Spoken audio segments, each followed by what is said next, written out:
Hello guys, what's up? How's it going? I hope you are well. And yeah, I'm back here today with a reaction. It's a request. I'm actually excited to do it. I think it's, if I'm not mistaken, my first One Piece request. So I am excited to do it, and it's also my first time doing One Piece theory test by a YouTuber called Ohara.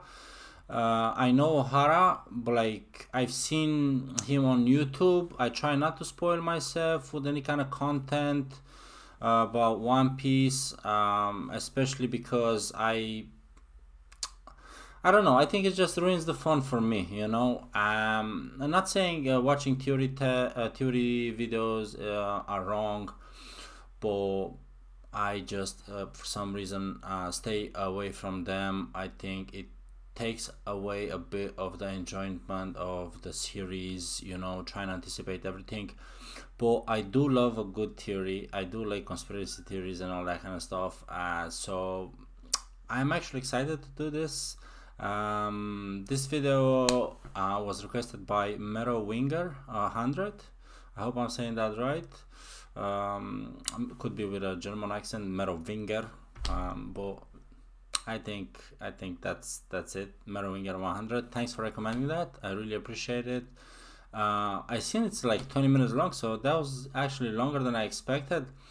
But yeah, without losing any more time, I came straight away from work. I'm gonna do it now as I promised. And yeah, let's just jump into it. One more thing before I start. I think I am gonna pause because it's just so long. So I think, I touch on a few things or see how the video goes. I might just like let it play all over and add my thoughts at the end. But yeah, guys, let's just jump into it. Let's go. You ever realize that when you take the D initial and put it in front of the title of the story, suddenly it becomes a new coincidence, you might say now. But when you take the same D initial and put it in front of any slobby that otherwise makes no fucking sense, it suddenly becomes another English word.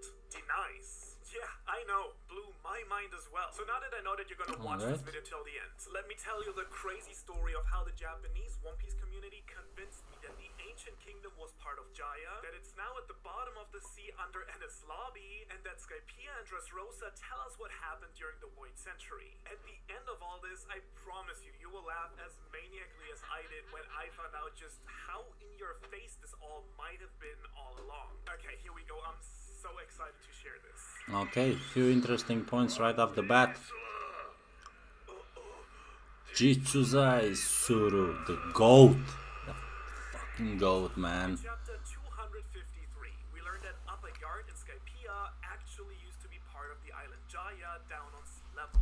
Man, and people jump Skypiea. Skip, I mean.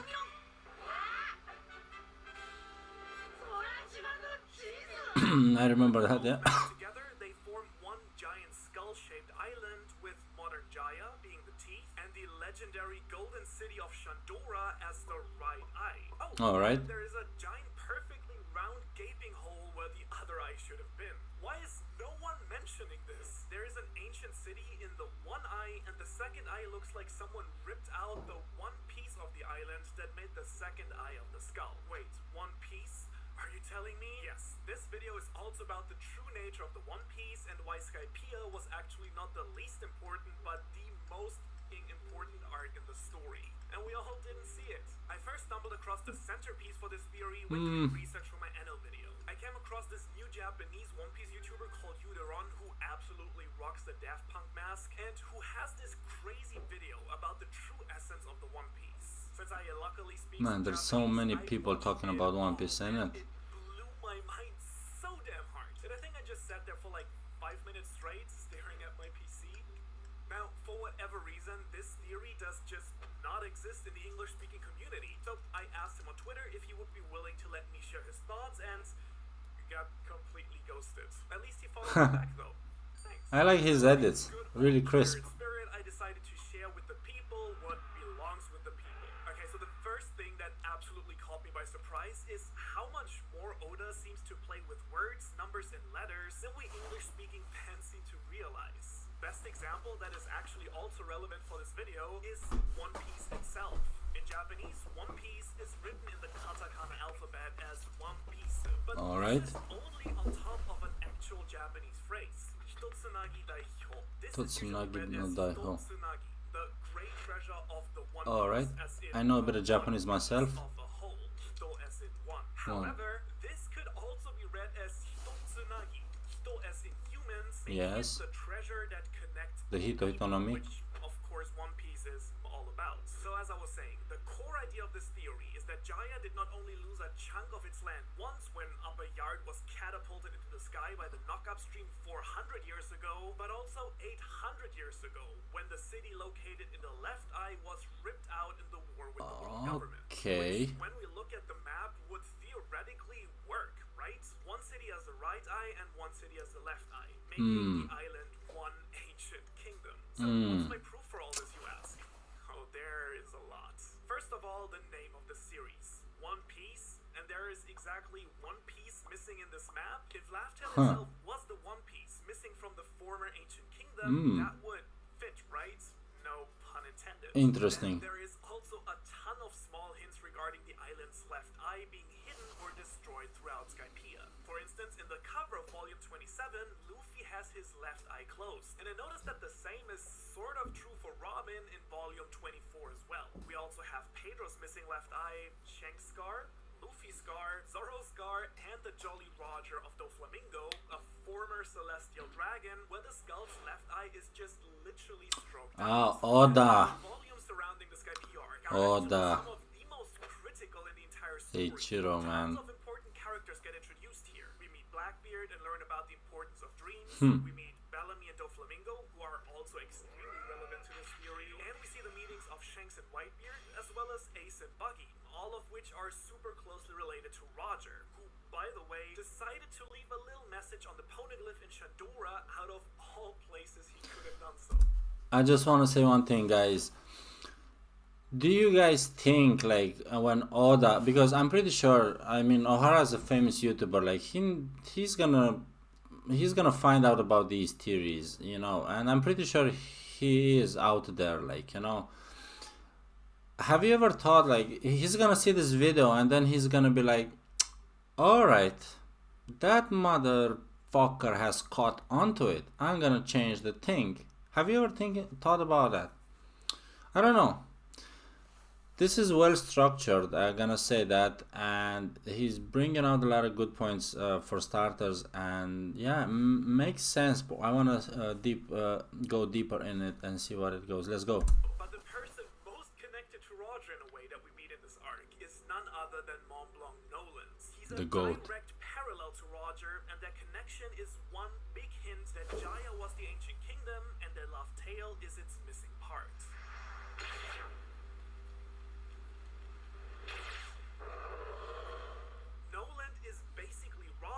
But in many ways reverted. Both of them were very powerful, free-spirited adventurers. This panel here, where only Nolan can hear the sound of the bells, strongly suggests that just like Luffy and Roger, he had the voice of all things. Both of them found legendary places, Shandora. 1 second, I think his crew also could hear that bell, no? I think he heard it first, but the crew could hear the bell also? If I'm not mistaken. I might be wrong though. Let's go. Oh, my cat is... Can you let me do this? Were sentenced to death and executed. However, here the stories start to invert each other. While Nolan was deemed a liar for his speech, Roger sparked a new era of piracy. Nolan didn't know the way back to Shandora, but Roger did know the way to Laugh-Tale. Nolan cried while Roger laughed. And Nolan actually told the truth in the end, as the City of Gold was real, while Roger sort of lied, as the core of the One Piece is not gold and silver. Interesting, yeah. So given all these parallels, wouldn't it make a ton of sense that Nolan found the City of the right eye, while Roger found the one on the left? That'd be crazy. That'd be crazy. Bellamy makes fun of dreamers and says that the era of dreams is over. He explicitly names the Golden City and the One Piece as two such delusions. And yet, as you very well know, the arc ends by Luffy ringing the golden bell, proving that that the Golden City was there. Man, what an arc. What an arc. Loved it, like. And the Mont Black and Noland and Calgara's flashback is just in my top five flashbacks in One Piece. Well, wouldn't it be extremely fitting then, even ironic, if the One Piece, the second location of dreams, used to be in the very same spot that Bellamy used to make fun of both of them? Further, when we reach the ruins of Shandora, Robin explicitly states that there is no doubt that this city fought against the enemy in the war.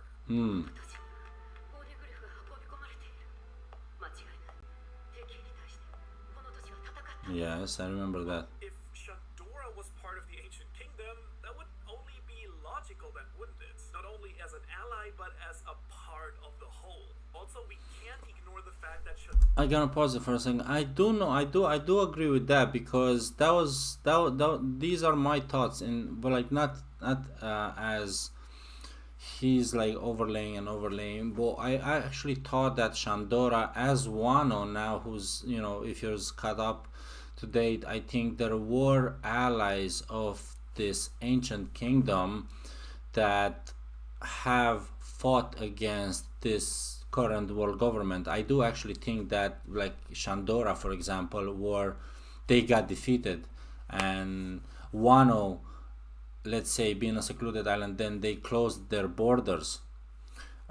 So I think they were on Joy Boy's side, let's say. And because the poneglyphs are there, you can find poneglyphs. You can find poneglyphs on the Mink Island, on on Zou. It's like you can find poneglyphs on islands or establishments that hint at the fact that these people in the past who are living there have fought alongside the losing side, alongside Joy Boy, or alongside them, and they left these markings. I don't think it was just the Kurozumi.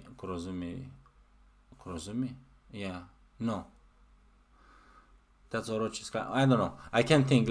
I'm gonna go back to it. I don't want to lose my train of thought. Shandora is the only place we know of where the ancient script found on the poneglyphs is actually used as the regular writing system found on the buildings and walls there. And so, since we know that the Kozuki clan were the ones who actually created the poneglyphs for the ancient kingdom, and that this script is used very casually here, wouldn't the easiest explanation be that Shandora was part of the ancient kingdom? Exactly. Given recent events, wouldn't that also explain why the sun gods, who we now know as Nika, is heavily referenced here by the people as well? We even see Luffy in the exact same pose as him. Mad. When I saw that panel of Nika, I immediately thought of the Shandian soldiers. And since Nika and Joy Boy, both names associated with laughter, quite possibly describe the very same person from 800 years ago, wouldn't it make sense that these traditions live on in Jaya because it was once part of this one ancient kingdom? And then I thought to myself, oh, but Yes. the sun isn't the only majorly important symbol in the story, is it? One of the most The moon. consistently returning themes in One Piece is also the moon. It's everywhere, and I can't begin to count all the significant things that happened under a full moon in the story. The sun and the moon obviously go hand in hand in pretty much any mythology. On Zou, another ally of the ancient... Man, I just wanna thank. Stop. Sorry for pausing, guys. I just wanna thank Ohara. Like, I really like this video, and I really like Merowinger 100 for recommending that. This kind of like not conflicts, but kind of like mesh with my thoughts also on the matter. It's super nice. We even get Guardians of the Night and the Day with Nekomamushi and Inuarashi. So, wouldn't it make sense for the right city to be the city of the sun and the left city to be the city of the moon? By the way, I just looked it up. In Teotihuacan, one of the ancient cities of Mexico that Shandora is based on, there actually is a pyramid of the sun and a pyramid of the moon. The very same moon, by the way, which is part of the Kozuki heritage and whose crest is pretty much the Kozuki, same as the not Shandians. Kurozumi. And while I was thinking this, I found this crazy color spread of chapter 269, where we see the Straw Hats in a place looking suspiciously like Wano, surrounded by the birds from the Kozuki crest. The crest that, by the way, has also crossbones, but no skull. Okay, this is chapter 269. The last panel of chapter 268 is this. Yeah, coincidence? I think not! The inscription on the pillar that Robin reads in the ruins says, "We are the ones who weave history with the sound of the great bell." Come on, we are the ones who weave history? Clearly, the Kozuki. And it also reminds me of this verse from Big Sake that says,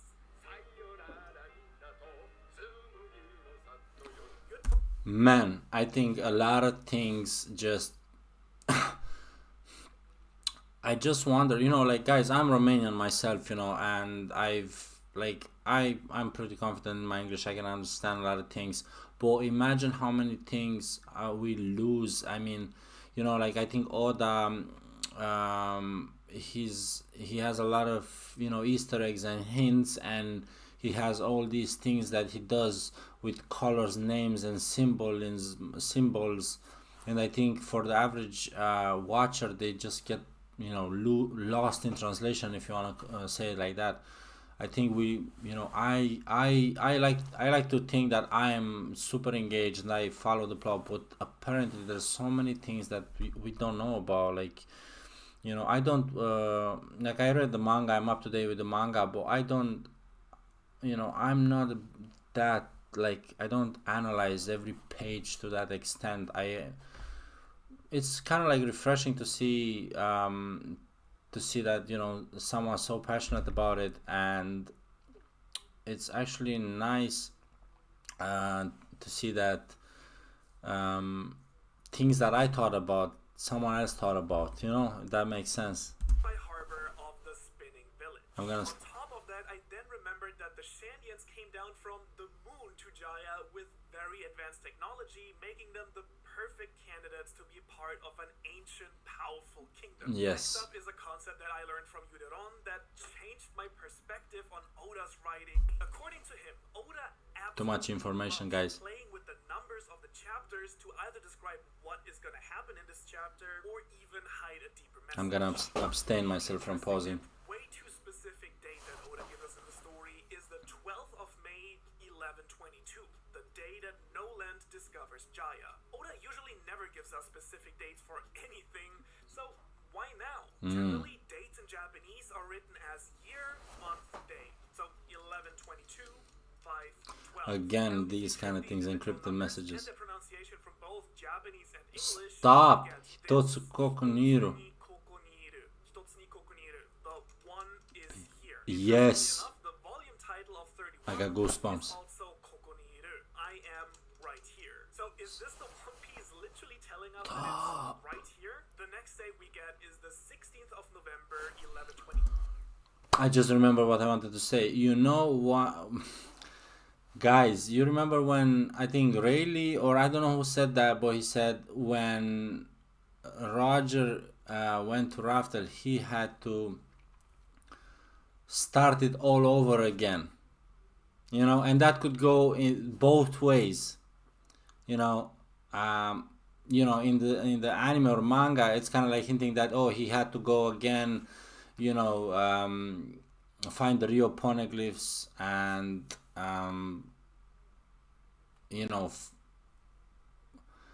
find the last island, not Raftel, which was at the end of the Grand Line. Had to find the last island. So when they said he had to start all over again, I just can't help but thinking now, watching this video, that he had to go back to no, that doesn't make sense. I mean, I don't know if I'm up to some if I'm on something or no. But anyway, we're gonna watch the video now. I'm gonna try to don't it's hard not to pause, because when he talks, like, all these things come in my head, but I'm gonna abstain myself. 5 years Let's later, go. when Shandora gets knocked into the sky.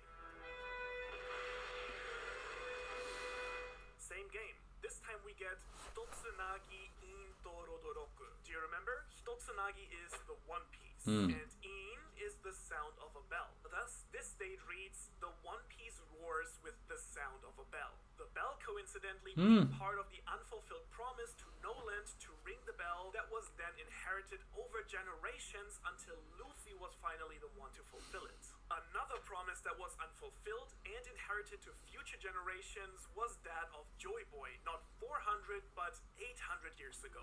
魚人島との約束を破ったことへの謝罪文だと。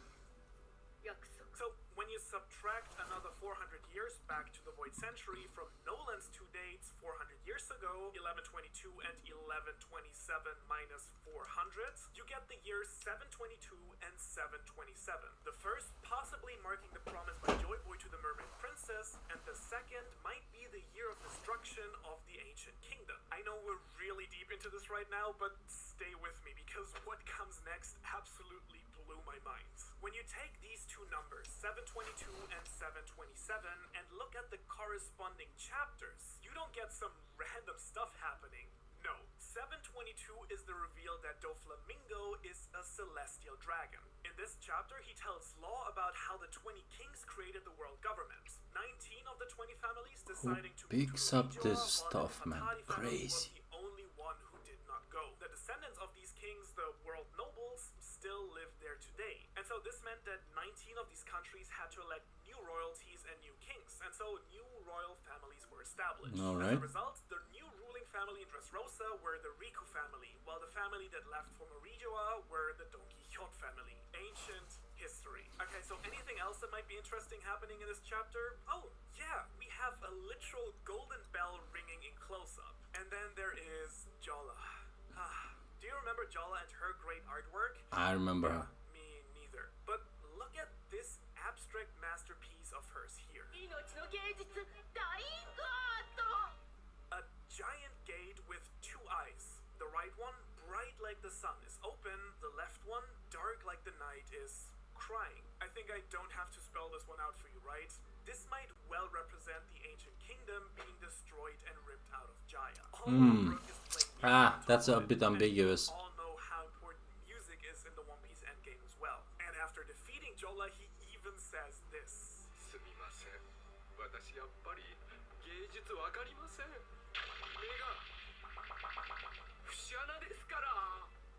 At the same time, the Straw Hats and Tontada start the battle to restore the honor of the fallen king and regain their freedom. Chapter 727, meanwhile, where the fight in Block D continues.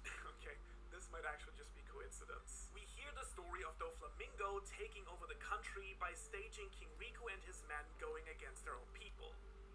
もっと国中が恐怖に震え上がり、陸を What a villain, man. 恨み切った時だ。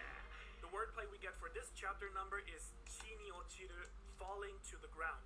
Not only how Dressrosa fell, but also how the ancient kingdom fell. Jola even says that her cryptic art is meant to represent the tragedy of Dressrosa.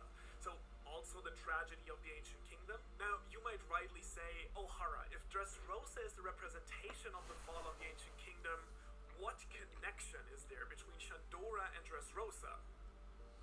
Oh, right, this is a rhetorical question, right? The connection is this. Yeah, I know about that. Chapter when Nolan finds out that Shandora has vanished while Kalgara waits for Nolan's promised return is chapter 292, titled Like the Half Moon Hidden by the Clouds. Again, the symbol of the moon that we can also find on Nolan's ship in this chapter. Oh, that's And the crazy. wordplay for this chapter is Skini two moons. Two moons, In yeah, other words, Tsukini. two half moons making a whole, making the sun. Wouldn't it also make a lot of sense that the D is actually a half moon? 800 years ago, the people of the sun were overthrown. Mad. The done piece became the one piece. A circle became half a circle and became eventually a letter. The will of D then being to be made one whole again, becoming the sun, becoming one piece. Mad. I thought to myself at this point, this already makes way too much sense. But now on to the biggest mystery of it all. Why do I think that the One Piece and or Laugh Tale is at Ennis Lobby? 正義の門ってのは島の裏手にあって四方の塔からのみ行けるようだ。 I don't think so. But like I said, のは滝だ。 The same Ennis Lobby He has to he had to retrace his steps. That's what he. Okay, so we have One Piece that when adding D2, it gives us done piece. Done piece. The first thing that adds Enislabi to this is that it also takes a D. Suddenly, Enislabi that makes... Bro, I just hope that's not it. You know what I mean? I just because first of all I would be spoiled, and second of all, I don't know. I'm waiting for something more mystical about the D. You know, about the family of the D. You know, but let's go. Let's go. Sense as a word becomes denies. Denies what? I thought. The word But government. It's probably more of denies who. When you really think Yeah, about it, the word Enislabi government. is one of the most freakish places we've ever visited in the story, and I know that says something. It never gets dark there. We have the enormous gates of justice that no one ever seems to bother to explain really. It is one of the central government facilities, but it makes no sense that they would hold their mock trials on an extra island instead of Impel Down, for instance. Oh, and what the is the deal with this giant hole gaping in the middle of the ocean? The moment I looked at Enislabi's map, it just Never made gets a lot dark of sense. there. This might have been the missing piece in the Jaya map that we're looking for. Shape-wise, it absolutely fits. I also What? wondered if these weird ancient structures on top of the island had any purpose for the Marines, but it doesn't seem like they do. So could it be that these are the remnants of an actual ancient kingdom? The missing link that we were looking for? And then the government just decides to build its own stuff on the island. Is that why they parade the pirates they capture over this island? As a forgotten tradition to remember their glorious victory of the pirate kingdom they fought against? I mean, it is called the Island of Justice after all. What's the story with the killer wolf, by the way? I'm a little bit proud of myself because I wondered that if there were multiple readings to the word for One Piece, there might be more to this as well, right? So here's what the dictionary told me. Shiho, obviously with different kanji combinations, next to justice, can also mean 1, 4 directions, 2, secret information, 4 C's. and 3, greatest treasure. Really? Okay. So we have the island of 4 directions, just like the 4 road poneglyphs you need to find Love Tale. The Yeah. island of secret information, just as the forgotten history located on Love Tale, and finally the island of the greatest treasure, the One Piece itself. So as a result, the government has made this one of Crazy. the most guarded places in the world, where no one can sneak in during darkness, no one can escape from without How opening is the it gates always of lighted justice, there? and that is directly connected to Impel Down and Marija itself. For Luffy, entering this island means declaring war on the entire world government itself. Which he did, the goat. It's an island that denies entrance to the D, the sworn enemy of the gods. And since Enislabi is the arc directly after Skypiea, wouldn't it be a classic Oda move for the missing piece to be right there? I mean, the Straw Hats literally come to save the one person in the world. I don't think so, especially.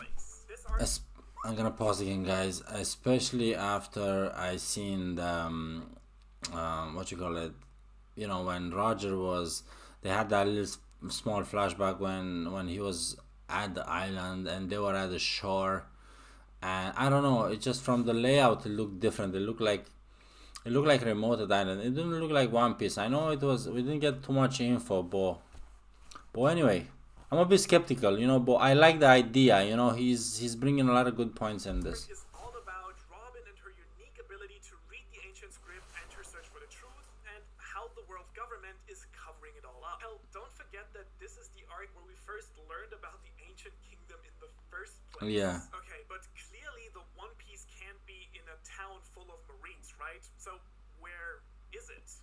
Only one way to go. Remember the inverted stories of Roger and Noland? Well, Noland's City of Dreams was pushed into the sky.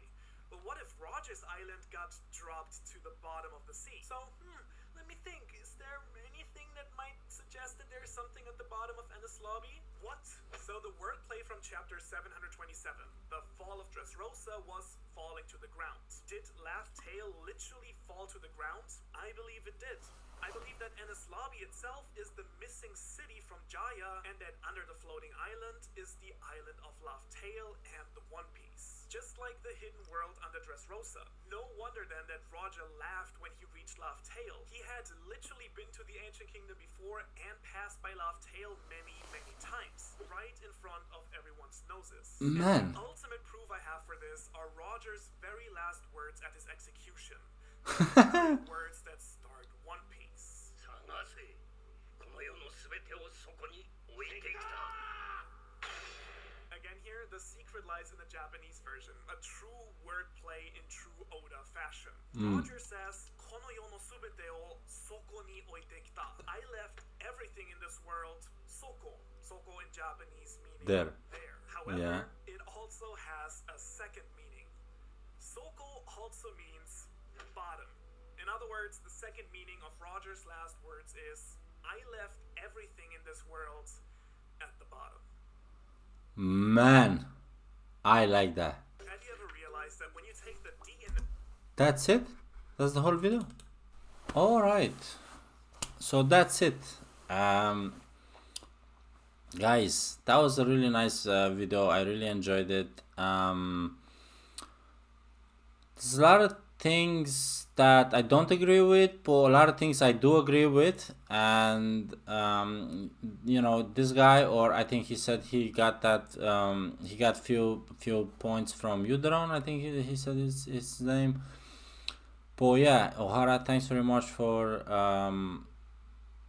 giving us this, you know, and I really enjoyed the video. The video is really nice, well structured, a lot of nice edits, nice cuts, you know. I just opened up my own YouTube recently. I'm still learning a lot, so but I can just by editing a 20 minutes video, like, you know, reaction video takes an hour at least for me. I can even imagine how this is a big project. I think he spent like half a day or even more. I don't know how many hours he did, but no, that's really nice. I really appreciate it. Thanks for recommending again. Oh, there's a lot of things that he talked about. Well, I think he just dropped few bombs towards the end, you know, and when he said at the end, you know, Sokoniru, like that I left everything at the bottom, that I was a bit skeptical towards the end of the video, you know, but you know, we know Oda, you know, and we know that he likes, you know, he likes to play around, you know, with words, and that's just crazy, you know. That would be mad, you know. That would be nuts. I wouldn't like that, to be honest, you know. I would, you know, I would want, but like I said, I had my own suspicions, you know, like I am very observant on the dialogue, you know, and I do remember, like I said, I'm gonna go back to that. When they said that, when I don't know who it was, I don't remember now exactly, but I think it was Rayleigh when he said that when Roger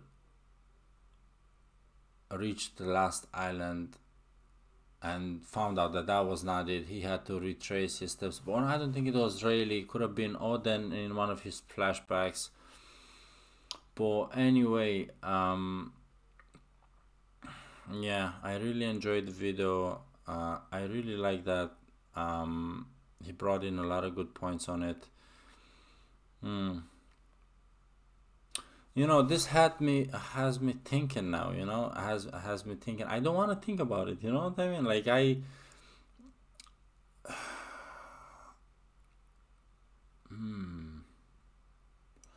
there's a lot of things that he said, a lot of things. I'm probably gonna rewatch this, to be honest, you know. Probably gonna rewatch this again in my own time, because he brought in few points, but now I can't go back to them. I can't remember them. I have to rewatch this again. There's too much information, but he done a lot of good analogies, you know, about, like you said in the comment, Merowinger 100, when you said about, you know, Nolan's and Roger's names and the similarities between their names. What got me was also the thing with the D, with the half of the moon. That's interesting. I don't watch the color spreads, so I miss all those details in those color spreads. I know there's a lot of foreshadowing in them. I try to stay away, not stay away from them intentionally, but I just read the manga, and I am caught up to the manga. I am thinking of actually stopping reading the manga now because the anime, it picked up since Wano with the animation, and it is a bit more enjoyable. I don't know. I just feels like it has the story and the animation, so I think it's a better watch than a better read, for the One Piece experience. But I might be wrong, some people prefer the manga. Like for example, I watch Kingdom, the anime, and I'm up to date with the manga, which is like years ahead of the anime. And I will always be like a Kingdom manga fan. Like I love Kingdom. That's the animation. The anime is not even close to the mangaka. But yeah. The manga's more direct. There's no milk in it. The way they do now. But yeah. Yeah, no, this has me thinking now, and there's a lot of things that I always had on my mind, about and way more other things, but I don't know. I think I'm gonna do a separate video talking about it, breaking it down a bit and talking about it more, because I feel like if I was gonna do that, it would have taken me 2 hours, Um, but yeah, that was a nice video. Thanks for recommending that again, and I have to go. I have some things to do. Thanks for watching, and thanks for the support. If you like the content, don't forget to like, share, and subscribe. Hit that notification button so you're gonna be up to date with new content. I'm gonna try to squeeze in episode 5 and 6 of Hell's Paradise with Mirella and see how that goes. Probably gonna make them on the weekend, and we want to start a new series. We said that in previous video. We just didn't have time to do it, but yeah. If you have any series that you would like to see us watch, and you would like to see us watch it with us, actually, don't hesitate to drop it in the comment section. I would really love to know what people watch these days. Guys, thanks for watching, and I'll see you on the next video. Okay, ciao, bye.